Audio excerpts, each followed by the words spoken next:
I'm Cape Joel, and this is Comic Smack, your weekly, daily, all-the-time, anytime comic show where I give you your fix of everything you need to know from the world of comic books and superheroes. And on today's show, we are taking a closer look at Dark Knight's Metal issue number 3, with the evil of Barbatos spreading into the main universe and the Trinity on the run. Is anything safe? Well, let's hop on in together and find out. Alrighty then, so in a refreshing change of pace for a story that up until now has been almost entirely Batman-centric, issue 3 focuses on Superman, and it puts the spotlight on him hard. You see, as we join the comic, Superman and the rest of the Trinity are enjoying a nice little family picnic day, only as we discover none of this is real. Barbatos has trapped the Trinity into some sort of hellish dreamscape wherein Superman has battled against him and lost for what feels like a few years, even though he's only been there a couple days. Wonder Woman is able to get them out with the help of the Lasso of Truth, which, hey, not only makes you tell the truth, but canonically is also able to break mind control, so good use of continuity.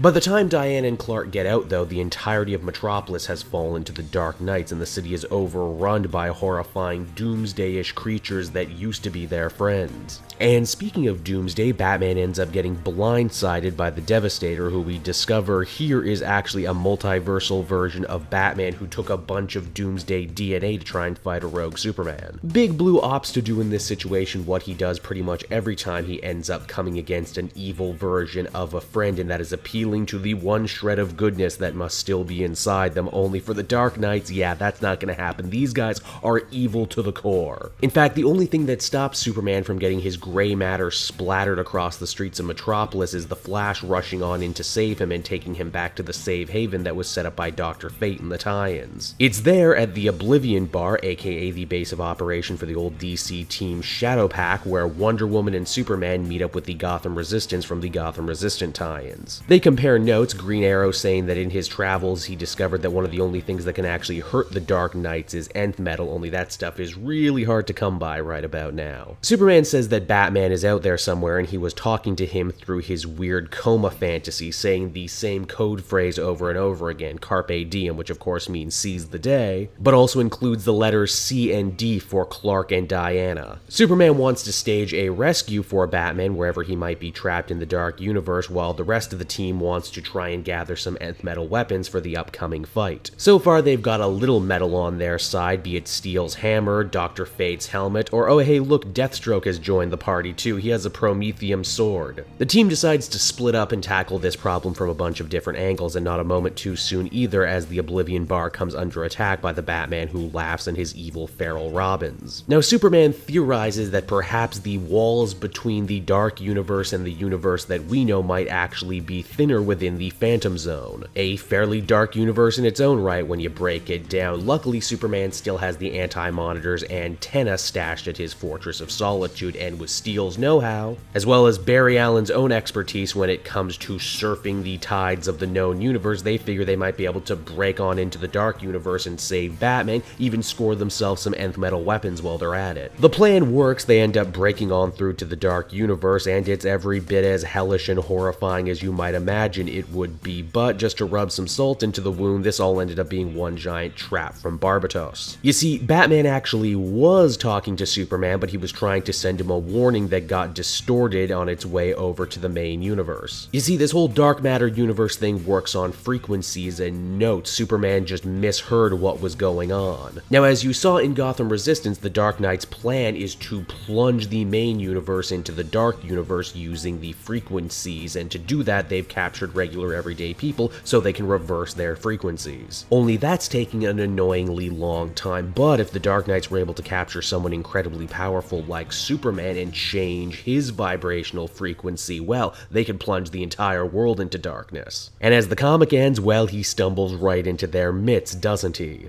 So that was Dark Knight's Metal issue number 3, everybody, and overall I was genuinely surprised to see it be such a strong Superman-centric focus piece. I mean, he is literally the center of the DC universe, and even in failure, his importance is further stressed. Gotta wonder too, moving forward, we have at least 2 members of the DC Trinity now officially off the table, which means it's all the other heroes' job to have to rise up and save the day. And speaking of other characters, Scott Snyder once again makes Metal a super cool, continuity-driven smorgasbord smorgasbord of characters. We get Detective Chimp, even Nightmaster gets to show up for a second and do something really cool. In summation, Metal continues to be one of the most rewarding DC events they've done in a very long time. I would give this one an 8.5 out of 10, and I have no idea how they're going to top it. So that's Dark Knights, everybody. I hope you enjoyed it. And as always, why not check out some of these other videos I have on offer? Then you can follow me on social media at Cape Joel to stay up to date on everything that I got coming out. And lastly, if you head on down to the description, you can find all sorts of links, like to my Patreon account. If you become a patron, you'll get exclusive access to videos and podcasts before anyone else, and all for as little as $1 a month. So until next time, everyone, this has been Cape Joel. Thank you so much for watching, and I'll see you all again later. Bye-bye.